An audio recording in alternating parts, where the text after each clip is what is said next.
Now, I know as part of the Armed Services Committee, you must have been to Afghanistan a number of times. Actually, I was on the member of the Armed Services Committee before 9/11. I got off the Armed Services Committee right after 9/11, so no, I was never in Afghanistan. Now, how soon would you make a trip there? Because it would seem like that's important to get an up-close view.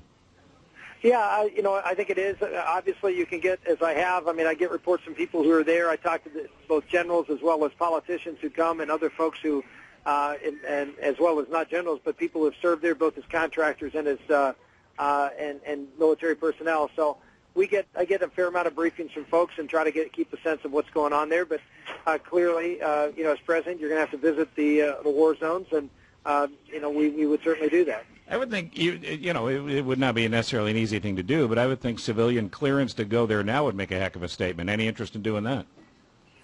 Well, right now, we're running a campaign where I'm pretty much a big part of the campaign. So we're hustling around the states right now, trying to talk to as many people as we can, and things obviously as this campaign goes on, and if we end up looking like we're lined up for the nomination and we've got some time to go other places than talking to folks across the country, we'll certainly consider doing that. All right, so you're not willing to go over there then unless you're president-elect at this point because of the focus? Well, right now, look, my focus is to try to win the nomination, and I'm not too sure making a trip to Afghanistan is necessarily anything other than what it looks like, a show, and what I'm looking at is trying to make sure that we successfully win this nomination. No, I understand that, but I'm also suggesting that you being there would be something the president has not done in a long time, and I think he's only done once, maybe twice. So, it's just a discussion, obviously. What about Iran, Pakistan?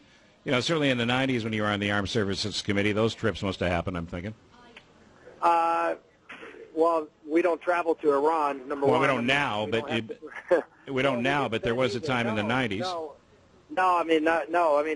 Look, Iran has been at war with us for 30 years. They've been a declared war with the United States since 1979. I'm aware of that. And I've been someone who has had some serious concerns about Iran. And we as you know, we haven't had diplomatic relations with Iran in 30 years. So, sounds like you have frequent flyer points on the way.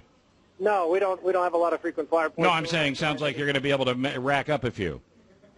Well, what I did when I was in the United States Senate was, I wasn't on a big frequent flyer plan. No, I paid attention to my home state and worked hard, and I had a family with young kids, and I spent most of my time working my state and being with my family.